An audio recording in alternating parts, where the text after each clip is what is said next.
Denúncia: surda mantida em trabalho escravo, acessibilidade em Libras e direitos humanos. Pensando em Libras: reflexões em Libras sobre news, cultura, acessibilidade, mercado de trabalho, educação e polêmicas da comunidade surda. Newsletter mensal.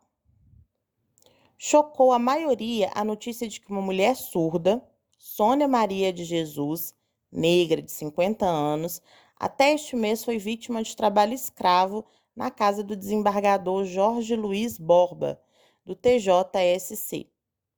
O caso foi noticiado brevemente no Jornal Nacional e pelo G1 de Santa Catarina, onde o Ministério Público Federal investiga a denúncia.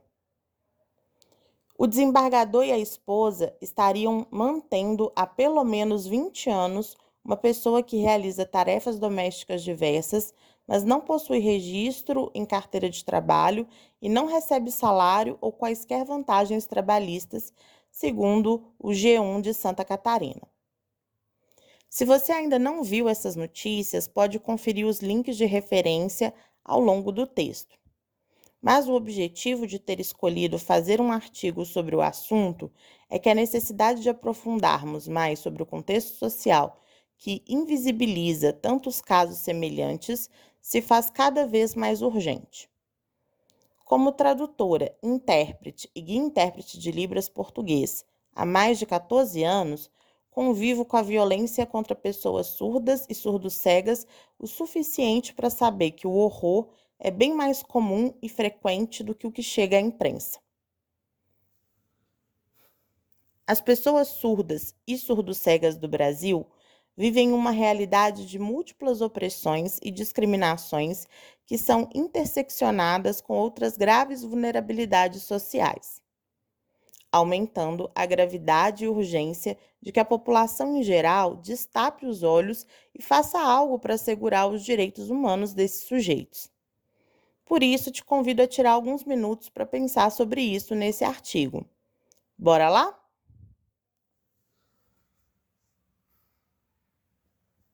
Sobre o caso. A manchete deve ter feito lembrar do caso que viralizou há alguns meses, graças à denúncia feita pelo jornalista Chico Felitti do podcast A Mulher da Casa Abandonada. As duas vítimas são mulheres negras em situação de vulnerabilidade social por terem sido abandonadas pela família. As alegações dos investigados são semelhantes e as provas que nos fazem não acreditar também são.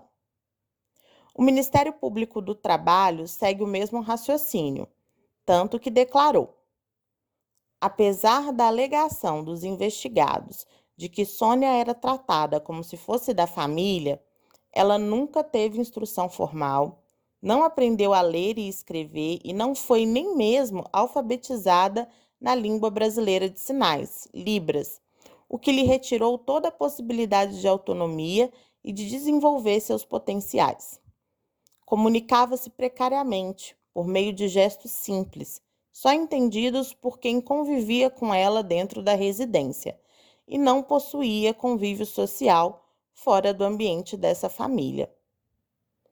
O que nós, tradutores e intérpretes de línguas de sinais e português, chamamos de sinais caseiros, que na maioria das vezes são um recurso de comunicação usado por pessoas surdas que foram isoladas socialmente. A alegação comum no Brasil de dizer que empregadas domésticas são parte da família é de cunho colonialista para justificar jornadas de trabalho abusivas e remuneração baixíssima ou inexistente, e está presente desde os registros do período imperial escravagista, na literatura infantil da minha geração, como a personagem Tia Anastácia do Sítio do Pica-Pau Amarelo de Monteiro Lobato, até os stand-ups de hoje. Diferentemente dos filhos biológicos do casal, ela passou a ter plano de saúde, CPF, RG e título de eleitor somente em 2021. Antes dessa data, seu único documento era a certidão de nascimento, segundo também o site do Ministério Público do Trabalho de Santa Catarina. A escravidão é normalizada, mudando apenas de nome, tolerada, perpetuada e vitimando sempre o mesmo perfil de pessoas. A maioria mulheres, negras, que não têm uma estrutura econômica nem familiar e abusadas desde a infância. Não é como se a família do desembargador a escondesse em um porão secreto. Ela foi adotada pela sogra dele ainda criança.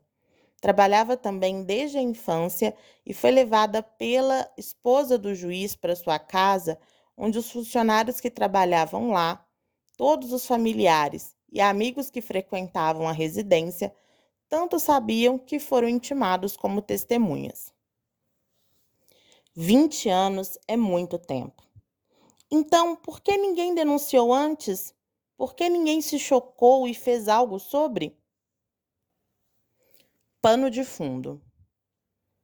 O objetivo aqui não é de forma alguma colocar as pessoas surdas num papel de vítimas, generalizando e nem de fazer um apelo sensacionalista e capacitista. Pessoas surdas e surdo-cegas são sujeitos dotados de capacidade, inteligência, talento, defeitos e erros como quaisquer outras. A questão é que não há como combater o verdadeiro capacitismo que está entrelaçado com outros crimes que são estruturantes da nossa sociedade, tais como racismo, machismo, desigualdade socioeconômica e tantos outros, sem expor essa realidade. É a estrutura social que deixa as pessoas vulneráveis e, por sua vez, é essa vulnerabilidade que as deixa mais suscetíveis a serem vítimas. Mas daí você pode pensar, todos os surdos que conheço são pessoas independentes, fortes, que superaram as barreiras e são protagonistas da sua história. Que bom! É a oportunidade pela qual luto para que todos tenham. Contudo, é impossível olhar as estatísticas demográficas e não concluir que estes surdos são privilegiados, são a exceção à regra. Não é uma questão de meritocracia. Se acredita nisso, reavalie suas fontes de informação. Estude. Afinal, se mais da metade da população brasileira é negra, se em 2019 6,6% é analfabeta e apenas 46,6% da população de 25 anos ou mais de idade estava concentrada nos níveis de instrução até o ensino fundamental completo ou equivalente, e 27,4% tinham ensino médio completo ou equivalente, e 17,4% o superior completo, segundo o PNAD do IBGE. Como isso não se reflete na população surda? Quantos surdos que sabem fluentemente português, que exercem sua profissão de formação, que são independentes, que estão nas redes sociais, que lideram na comunidade surda, que exercem papel político, são negros? Quantos surdos cegos você conhece? Quantos desses são independentes e acessam os direitos humanos mais básicos? São perguntas que passei a me fazer e que são resultado de 3 perspectivas que vou te convidar a refletir através de experiências reais que vivenciei. Perspectiva 1. Econômica. Em 2020, 30,4% da população estava em situação de pobreza, um recorde que vem aumentando desde 2012. De acordo com um estudo feito pelo Laboratório Desigualdades, em parceria com a PUC-RS, Pontifícia Universidade Católica do Rio Grande do Sul, e divulgado pelo G1, os grupos mais atingidos pelo aumento da pobreza social foram os negros e moradores das regiões Norte e Nordeste. Entre os brancos, a taxa de pobreza social era de 19,4% em 2021, enquanto o percentual entre os pretos, pardos e indígenas chegou a 38,9%. Em 2013, atuei como intérprete e guia-intérprete na Federação Nacional dos Surdos de Minas Gerais, com a equipe que inaugurou o setor social da instituição em Minas Gerais. A maioria da população surda, assim como da população brasileira no geral, era e é pobre, o que implica em dificuldade de acesso à saúde, que se reflete em diagnósticos tardios, atraso na aquisição de língua, falta de acesso a acompanhamento fonoaudiológico, psicopedagógico, pais que não sabem Libras e não podem se dedicar integralmente para garantir que ou a filha ou filho surdo ou surda tenham toda a estrutura que compense as barreiras sociais que vai enfrentar. Por isso, a Federação Nacional de Educação e Integração dos Surdos, a FENEIS, que representa a organização da comunidade surda em associações em todo o país e media seus interesses com outras entidades e governo, tem papel central na nossa história. Perspectiva 2. Educação. Acesso à educação é um fator fundamental para a promoção da democracia e do desenvolvimento da cidadania. No entanto, de acordo com os dados que já apresentei no início, a maior parte da população brasileira não tem acesso à educação. As pessoas surdas não compõem uma realidade diferente do restante do país. Há alguns anos fui trabalhar no interior de Minas Gerais como intérprete de Libras na rede estadual de ensino. Sou de BH e trabalhei como formadora e avaliadora de intérpretes no CAS. Lá recebia vários casos e relatos de alunos surdos sem nenhum intérprete, porque nas suas respectivas cidades não havia nenhum profissional para atender. Fiz parte de um grupo de trabalho na Diretoria de Educação Especial do Estado, DESP, da época, junto com o movimento bilíngue da comunidade surda, para pensar soluções. No final, fiquei cansada de quanto a politicagem engessa o sistema e perpetua a injustiça que é negar o direito à educação básica para as crianças e jovens surdos na sua língua natural, a Libras. Por isso me demiti. E por isso também fui trabalhar na linha de frente, no interior de Minas, para tentar fazer diferença para quem importa, as pessoas surdas. E foi a experiência mais impactante que já tive em toda a minha carreira.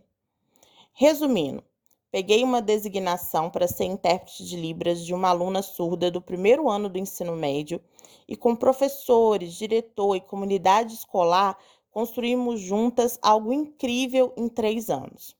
Uma menina linda e muito inteligente que sabia Libras, apesar da limitação linguística que a família, por não saber Libras e a falta de contato com outros surdos ou ouvintes fluentes, lhe impunha. Essa menina só havia tido um intérprete no 6º ano do ensino fundamental. Todo o resto da sua educação, entre aspas, tinha passado em branco, já que não tinha acessibilidade em Libras. Foi um caminho duro. Ela tinha uma letra linda porque lhe mandavam copiar tudo, mas ela não sabia ler nem escrever. Ela achava que a Terra é plana, porque os mapas nos livros são planos. Ela achava que avião, pirâmides e outros países como o Japão eram ficção. Afinal, a mãe sempre disse, na sua limitação, que o que passava na televisão era mentirinha. Ela interrompeu uma aula de física em que a professora usou o exemplo da gravidade da Terra em comparação com a da Lua por ficar fascinada em descobrir que existe um universo, que a Terra está suspensa no espaço, que existe um espaço, um universo. As descobertas dela foram inúmeras e a vida dela mudou completamente. Ela passou a ter autonomia, conhecer seus direitos e deveres, se tornar uma cidadã e até se proteger de abusos por passar a ter acesso à informação, ter acesso na comunicação. Perspectiva número 3. Política. Hoje trabalho principalmente em contextos de conferência audiovisual, de espaços acadêmicos e governamentais. E o desconhecimento de nossos representantes sobre as pautas de acessibilidade para as pessoas surdas e surdo-cegas ainda é gigantesca.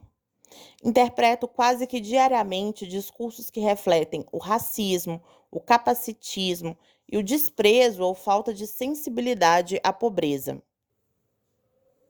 Afinal, nossos representantes dos três poderes, legislativo, executivo e judiciário, ainda são, na maioria, homens cis, héteros, brancos, com privilégios e representando alguma religião.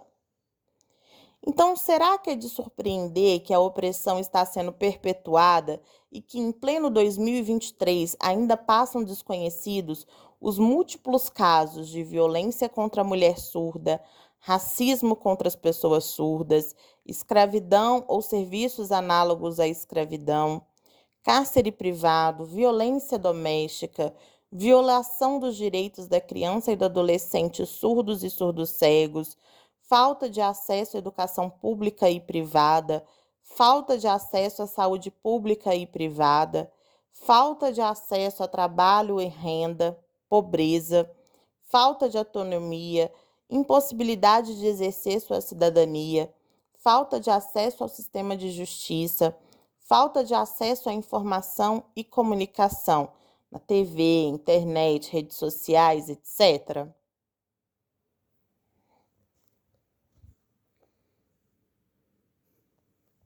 Acessibilidade em Libras e direitos humanos. Vamos fazer um exercício. Imagine que você fosse vítima de um dos crimes listados acima, mas quando fosse falar com sua família, amigos ou a polícia, por algum motivo não falasse mais português e só finlandês. O que você faria?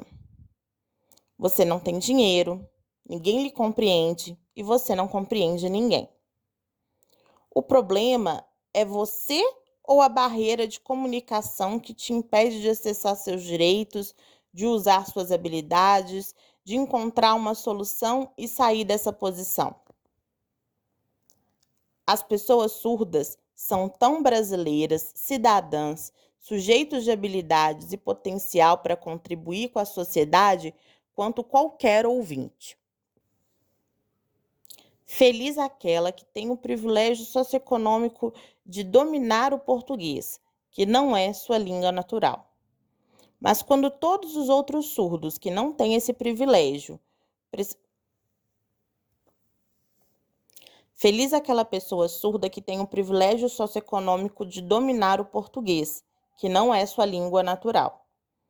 Mas quando todos os outros surdos que não têm esse privilégio, precisamos garantir que a acessibilidade em Libras, a acessibilidade na comunicação, seja garantida em todos os espaços, em todas as temáticas, em todos os canais de recepção e difusão de informação. A Constituição Brasileira, no artigo 5º, no 24º, diz que é assegurado a todos o acesso à informação. A PEC da acessibilidade, aprovada em 2021 pelo Senado, é uma proposta que acrescenta os termos acessibilidade e mobilidade ao próprio artigo 5º, que trata dos direitos fundamentais e deveres individuais e coletivos dos brasileiros, e tramita há longos 9 anos. No entanto, o que não falta é legislação já vigente que assegura às pessoas surdas seu direito de acessibilidade em Libras. Em especial, o Decreto 5626 de 2005, que regulamenta a Lei de Libras de 2002, garante o direito de acessibilidade na língua natural dos surdos nos âmbitos educacionais, saúde e meios de comunicação e informação. A Lei Brasileira de Inclusão, a LBI, e uma série de outros aportes jurídicos prevêem esse direito linguístico. Mas 20 anos se passaram e a situação da comunidade surda brasileira ainda não tem seu direito respeitado na maioria dos contextos. O que fazer então? Ainda não temos uma legislação fiscalizadora e punitiva que force a essa mudança. Precisamos nos mobilizar para que essa legislação seja criada. Ainda não temos uma legislação fiscalizadora e punitiva que force a essa mudança. Precisamos nos mobilizar para que essa legislação seja criada. Só assim os direitos humanos dessas pessoas finalmente serão garantidos e, em contrapartida, a sociedade se beneficiará de todos os seus talentos, habilidades, cultura e conhecimento. Enquanto isso, cabe a cada um de nós passar a tornar nossa comunicação acessível, garantindo que nossas redes sociais, blogs e sites sejam acessíveis em Libras e que todos os canais audiovisuais pessoais e de onde trabalhamos tenham legendas mais Libras. Foi com esse intuito que lancei a campanha Brasil pela Libras com o apoio do LinkedIn ano passado. Clique aqui no meu site para mais informações, se inspirar e seguir o exemplo das pessoas e empresas que já se juntaram a esse movimento. Lá você também encontra e-books gratuitos para saber como se tornar acessível em Libras para ontem. Essa luta é de todos nós.